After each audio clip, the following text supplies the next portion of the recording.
La extrasistolia ventricular es un diagnóstico muy frecuente en cardiología.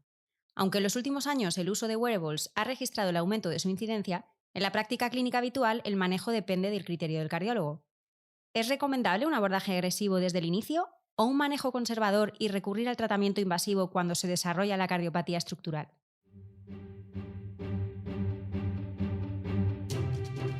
Cardio Podcast. Novedades científicas y actualidad clínica de la mano de expertos de la especialidad. Suscríbete al canal Cardio Podcast y escúchanos en Google, Apple y Spotify. Bienvenidos una vez más a Cardio Podcast, la producción de la Sociedad Española de Cardiología coordinada por su grupo de jóvenes cardiólogos. Soy Alicia Ituarte, en la realización contamos con José Luis Vázquez y Gonzalo Alonso Salinas, cardiólogo en el Hospital Universitario de Navarra en Pamplona, modera el episodio de hoy. Hola, doctor. Hola Alicia, hola a todos los oyentes de Cardio Podcast. Gonzalo, como avanzábamos en la introducción, la extrasistolia ventricular es un diagnóstico bastante común y, sin embargo, no hay una manera unificada de enfocar el manejo. Bueno, sí, Alicia, hoy en día en la era de los wearables, la extrasistolia ventricular es un diagnóstico cada vez más común y realmente el manejo es cardiólogo dependiente. Así que por eso vamos a invitar a estos invitados que saben bastante del tema y nos pueden sacar de muchas dudas y de cómo hacerlo bien.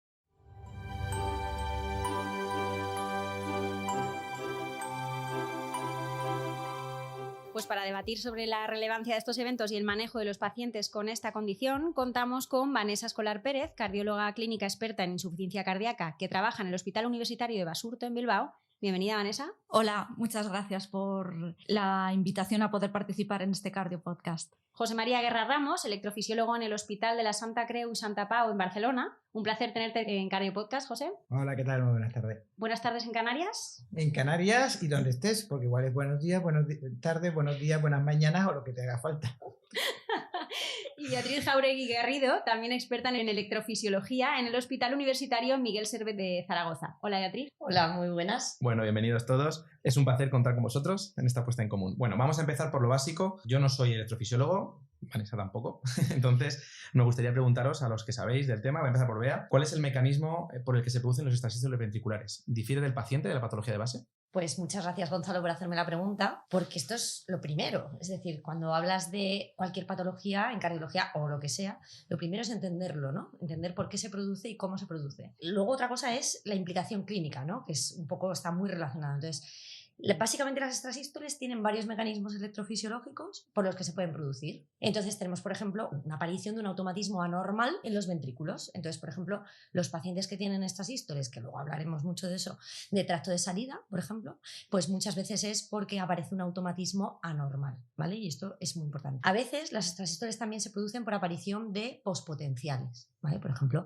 pacientes que tienen pues un síndrome de QT largo, por ejemplo, tienen extrasístoles que pueden aparecer por aparición de postpotenciales, ¿vale? También con la descarga catecolinérgica, pacientes con mucho estrés, etcétera, es una situación predisponente para la aparición de postpotenciales por acumulación de calcio en las células, ¿vale? Pero también, aunque estos son los mecanismos más frecuentes, con mucho, tampoco nos podemos olvidar de que la reentrada también puede ocasionar extrasístoles, y esto es muy importante en pacientes que tienen algún tipo de cardiopatía estructural, que tienen algún tipo de cicatriz en el miocardio. Entonces, si tenemos todo esto en cuenta, en función de la localización de la extrasístole y de la cardiopatía de base del paciente, probablemente va a haber un mecanismo, que va a ser el que juega un papel en esa extrasístole concreta del paciente que tienes delante.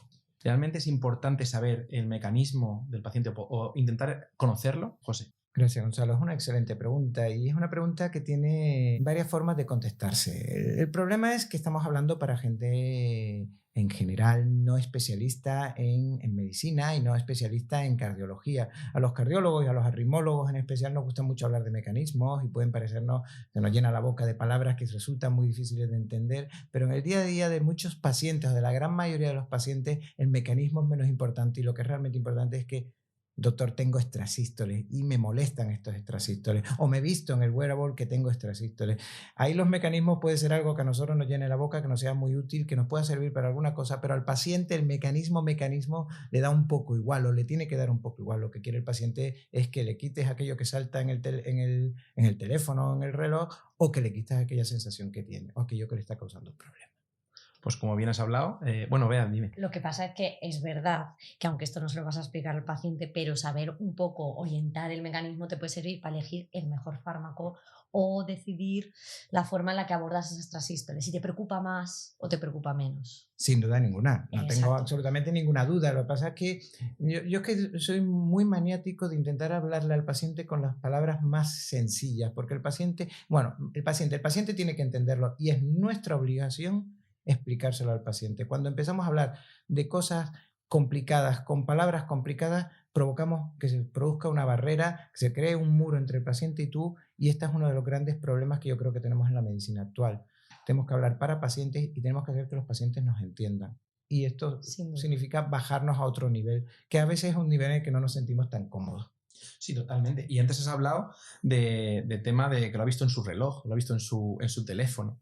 Esto es interesante porque el paciente no sabe realmente los mecanismos de las transístoles ventriculares, pero sabe que las tiene, ¿no? Y consulta al cardiólogo. Y como cardióloga clínica, hay que preguntar a Vanessa. Vanessa, ¿tu percepción es que realmente esta consulta tiene un peso importante hoy en día en la consulta de cardiología general? Es decir, que hay cada vez más gente que consulta por este tema.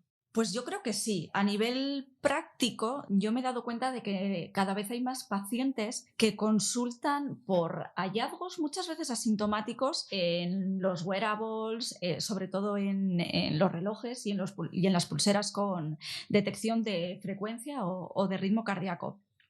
Y muchas veces consultan porque les ha saltado una alarma y la mayoría de las veces no hay correlación con los síntomas.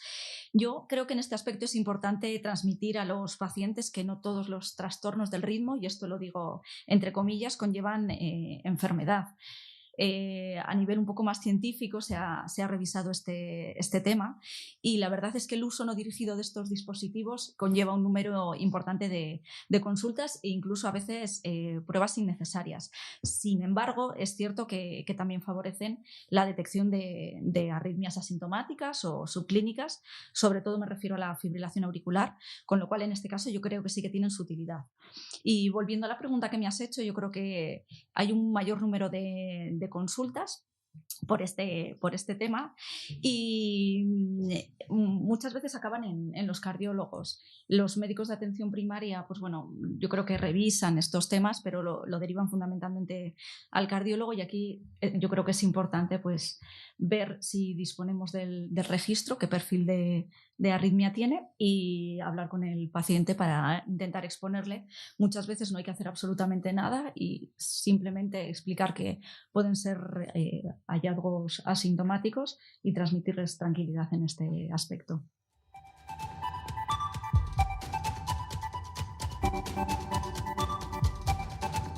Bueno, vemos que es algo bastante frecuente, siempre lo ha sido, pero bueno, ahora con la llegada de la tecnología pues todavía más, o por lo menos lo vemos más.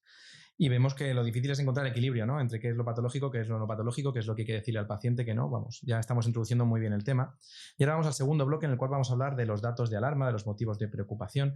Y empiezo contigo, Vanessa. ¿Qué fenotipos de pacientes te preocupan? Pues yo creo que hay determinados datos que nos deben saltar una red flag o una alarma y yo sobre todo me fijo en la edad de los pacientes, la presencia de factores de riesgo cardiovascular, alteraciones en el electrocardiograma basal, sobre todo bloqueos de rama, alteraciones de la repolarización, que el paciente tenga algún tipo de cardiopatía ya diagnosticada y sobre todo pues la cardiopatía isquémica y revisar en la analítica que no tenga diselectrolitemias significativas.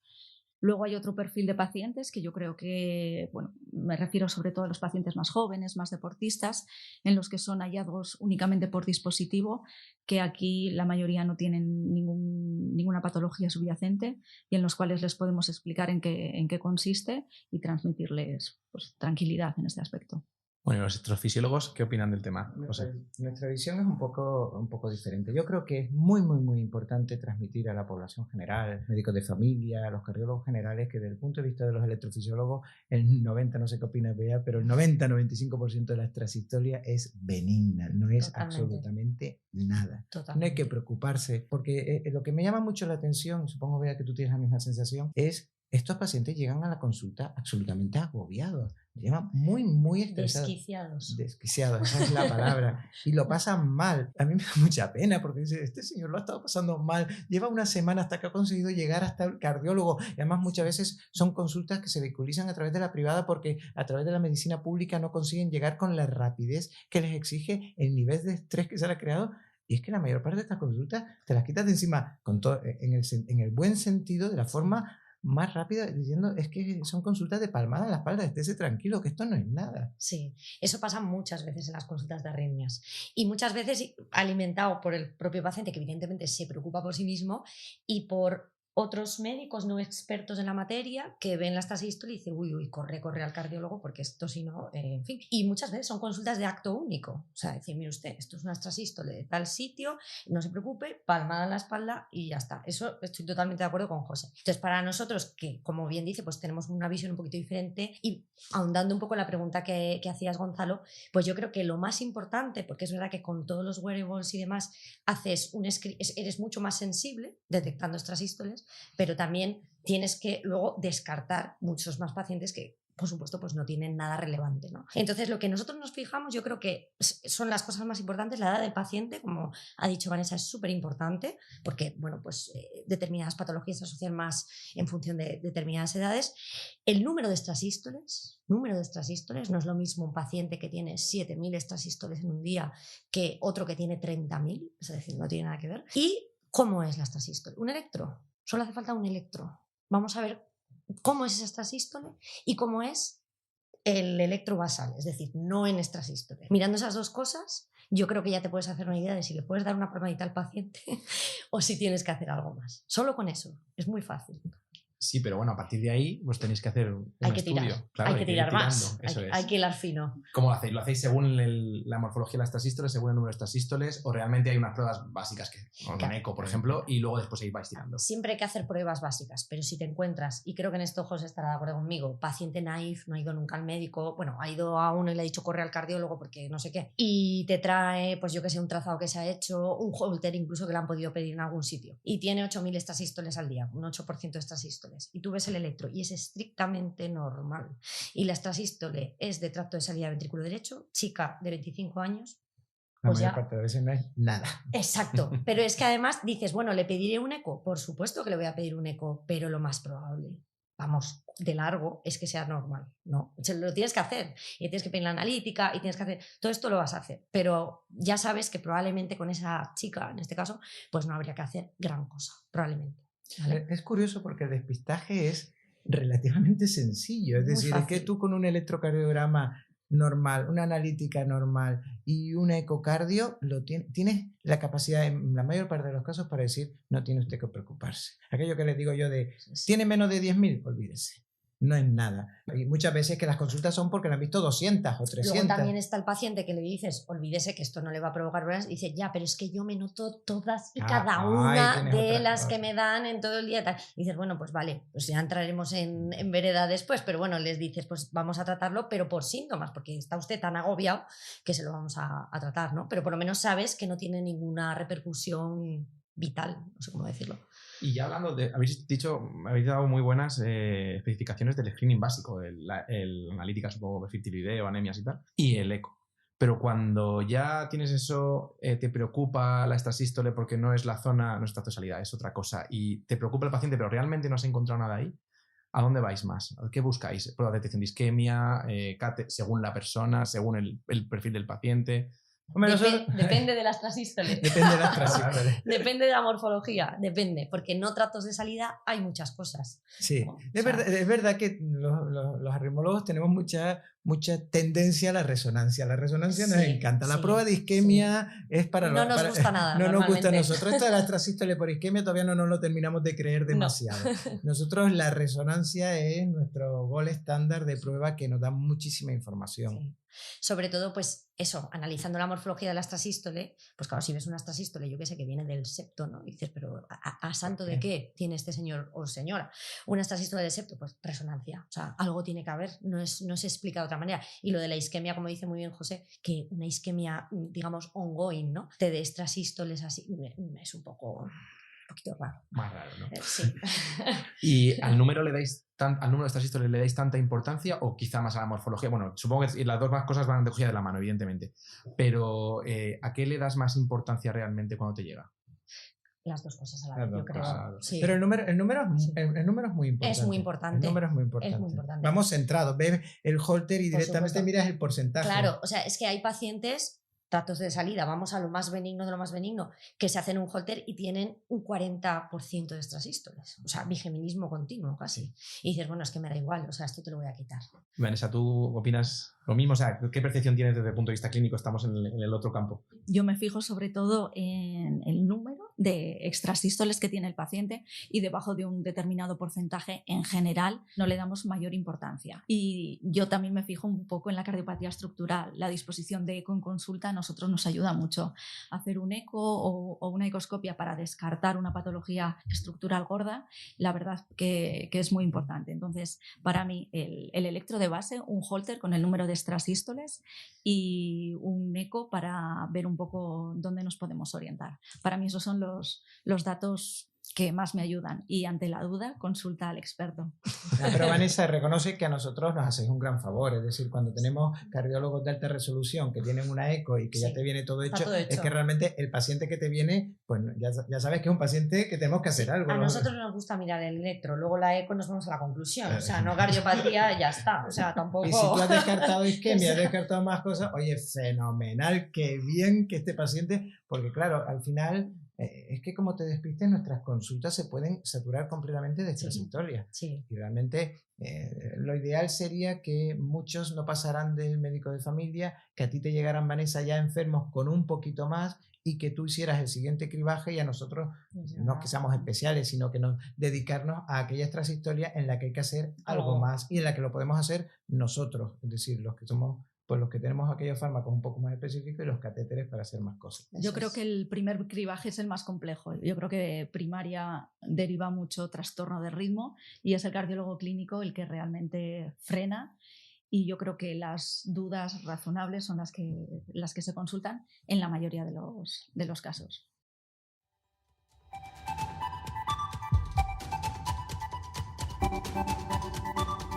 Estás escuchando Cardio Podcast. Gonzalo, y después de repasar con Vanessa Escolar, José Guerra y Beatriz Jauregui los posibles motivos para la aparición de la extrasistolia ventricular, el aumento de su incidencia y los síntomas de alarma, toca hablar del tratamiento y el seguimiento de esta patología. Sí, Alicia, bueno, vamos aprendiendo bastante. Yo estoy aprendiendo bastante, me está gustando bastante esta charla, la verdad. Y voy a empezar contigo, Bea. Te voy a preguntar, vale, hemos hablado ya de la importancia de la morfología, de la importancia del número de extrasístoles, de los antecedentes del paciente, y a partir de ahí, ¿cómo podemos individualizar el tratamiento?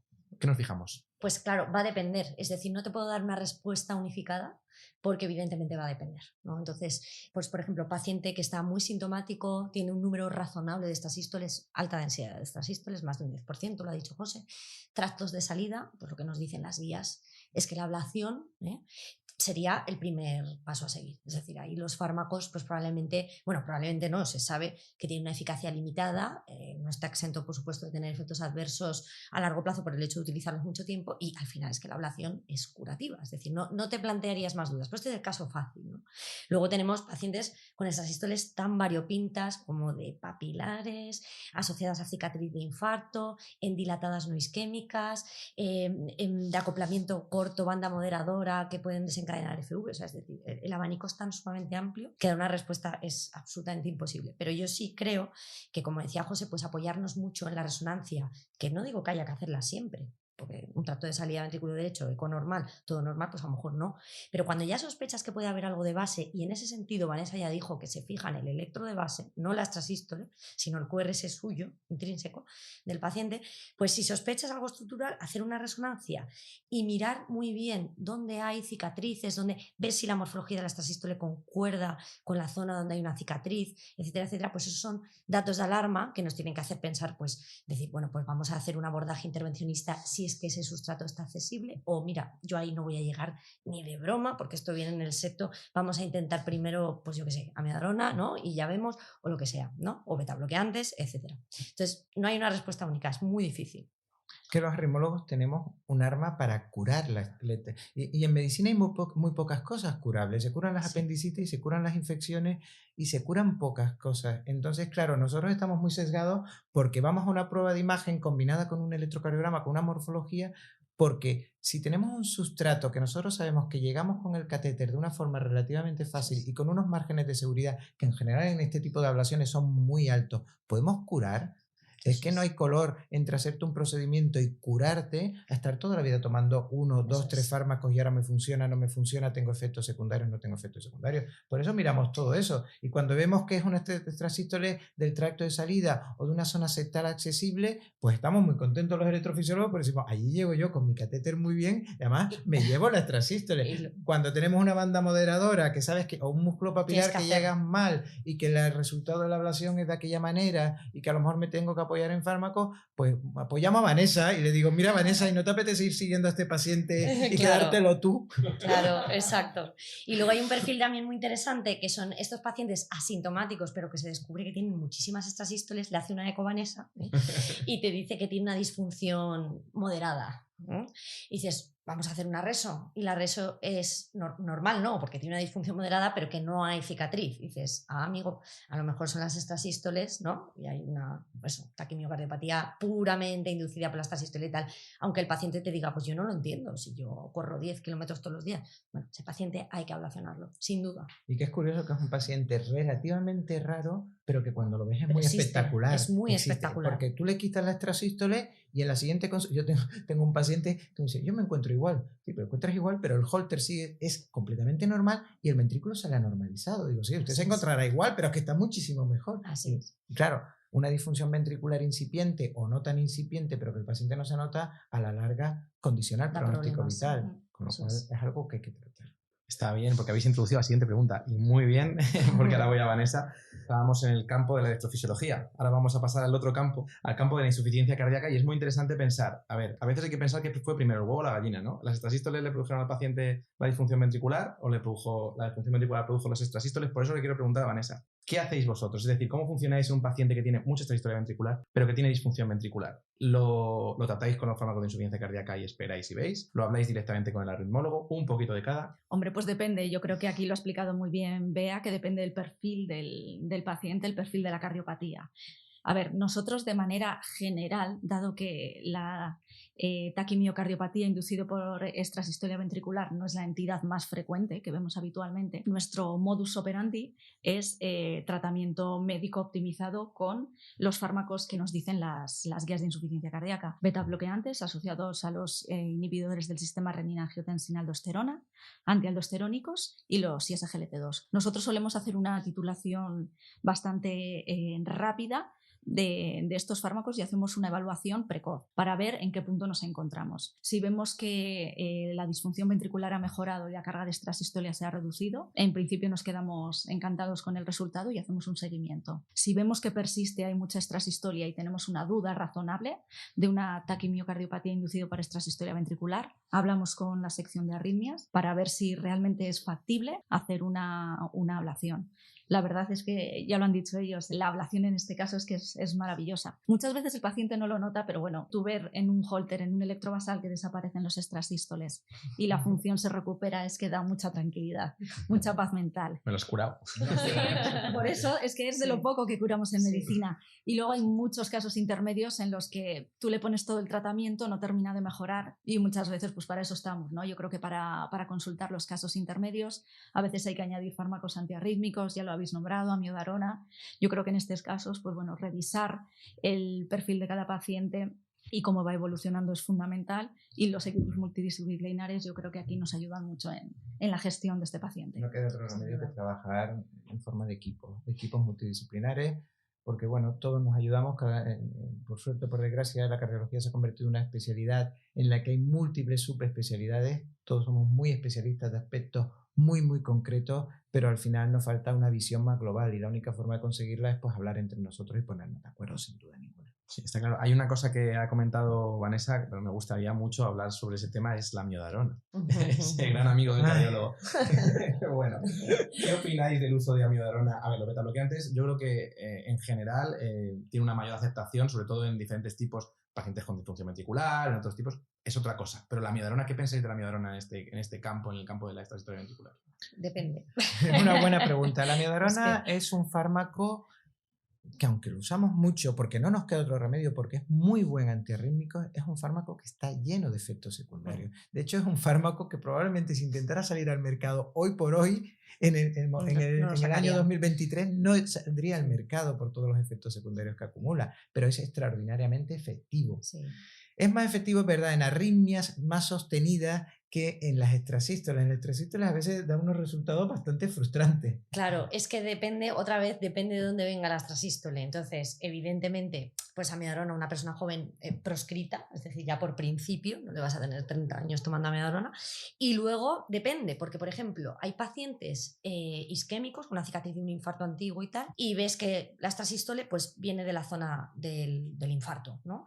Y entonces te puedes plantear a lo mejor ablacionarla, estamos de acuerdo. Pero bueno, si por el motivo que fuere o el paciente rechaza, no quiere hacerse ningún intervencionismo y demás, y te planteas hacer un tratamiento, pues por ejemplo ahí, la amiodarona... Es que ahí volvemos al mecanismo. Al mecanismo. El mecanismo. Vamos al principio. Exacto. Volvemos al principio porque si tú supones en la cicatriz de infarto que tiene una reentrada, la amiodarona en reentrada es maravillosa y en trigger activity o automatismo aumentado pues peor. Funciona bastante peor. Eso es. Y a lo mejor el apocar, si tienes una resonancia que no hay fibrosis y tal, pues el apocar es maravilloso también para muchas extrasístoles porque las, vamos, la trigger activity funciona muy bien. Funciona muy bien, eso es. Pues yo os iba a preguntar, la siguiente pregunta iba por los tipos de antiarrítmicos, por otros tipos de antiarrítmicos que no para amiodarona, ella me lo has dicho, o sea que genial. Bueno, y los betabloqueantes que comentabas, Gonzalo, que es lo más extendido porque es lo que menos miedo nos da y porque no cuesta nada poner un bisoprolol a nadie, pues a veces es contraproducente, de hecho, porque sobre todo en pacientes con tendencia a la bradicardia, resulta que los bradicardizas más y hacen más extrasístoles.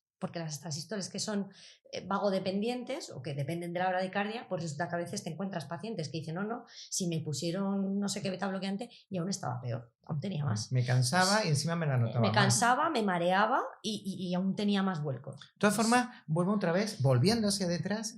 Insisto, yo creo que el primer paso en el tratamiento de la extrasístole ventricular benigna o maligna es explicarle muy bien al paciente. Yo incluso me tomo el tiempo de explicarle qué es lo que se nota y por qué se lo nota. ¿Por qué nota ese vacío? ¿Por qué nota ese salto? ¿Por qué nota la pausa? ¿Por qué nota el salto? Porque a veces el pulsioxímetro, que ahora hay después del COVID, muchas personas que tienen pulsioxímetro en casa le da bradicardia. Dice, pero es que me dice que tengo el corazón a 30. Yo, no se preocupe, no lo tiene usted a 30, lo tiene a 60, pero no le cuento. Es decir, creo que es muy en el tratamiento, en el proceso de tratamiento integral de la extrasístole, hay una parte muy importante que es la de contarle al paciente qué es lo que le pasa, por qué le pasa, más o menos del mecanismo. Más o menos. De aquella manera, qué es lo que nota, por qué lo nota, y eso ya ayuda en sí mucho el tratamiento y nos facilita también el tratamiento. Le voy a poner este fármaco que le puede dar esto o aquello, a lo mejor lo aumenta, pero mire, a lo mejor se encuentra usted mejor y esto ayuda muchísimo. Yo creo que les tranquiliza, ¿no? Saber correlacionar sus síntomas con un hallazgo. Tú les explicas lo que has comentado y ya se van más tranquilos, sabiendo que es algo benigno y la explicación. No. Yo creo que es el primer paso y fundamental. Sí, yo creo que hay pacientes que se curan solo con eso, pero bueno. En fin, y si una vez que el paciente ya sabemos que vamos a mandarlo a un estudio electrofisiológico, vamos a hacerle una ablación de la extrasistolia. José, te pregunto a ti, ¿piensas que hay pacientes que son más fáciles que otros? Evidentemente ya me has hablado de anatomías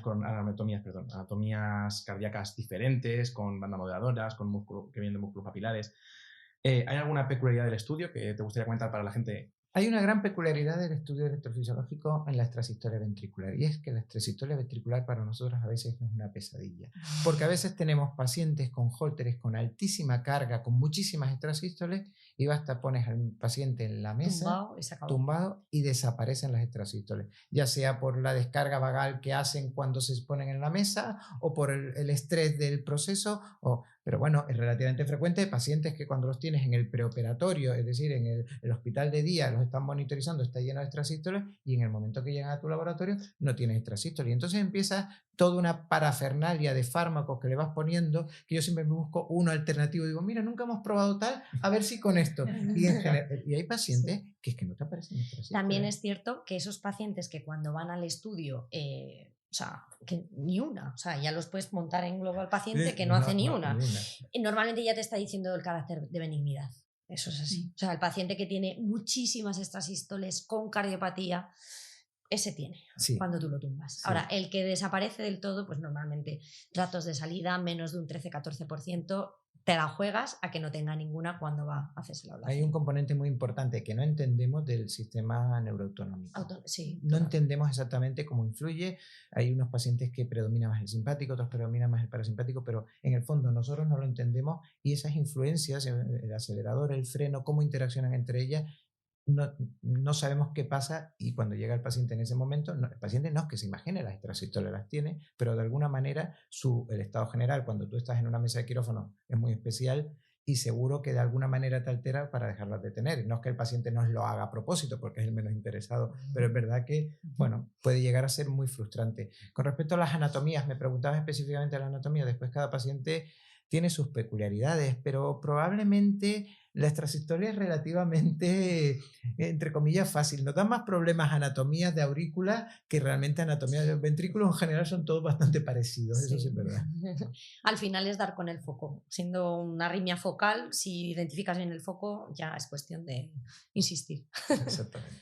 Bueno, pues Bea, José y Vanessa, muchísimas gracias a los tres por vuestra participación en Cardio Podcast. Ha sido un placer escucharos. Muchas gracias. Muchas gracias.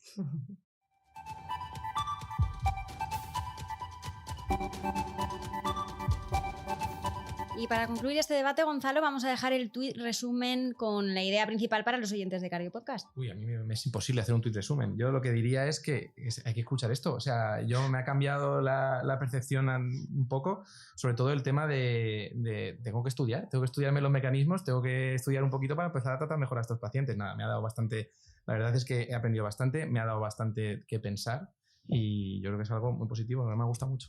Me ha encantado este mensaje de hay que estudiar más. Este ha sido el punto final de nuestro moderador Gonzalo Alonso. Muchísimas gracias, doctor, por proponer este tema en Cardio Podcast y gracias una vez más a quienes nos escucháis en nuestra playlist disponible en Spotify, en SoundCloud, en iVoox, en Apple Podcast y, por supuesto, en secardiología.es. Hasta el próximo episodio. Cardio Podcast, un programa de la SEC coordinado por su grupo de jóvenes cardiólogos.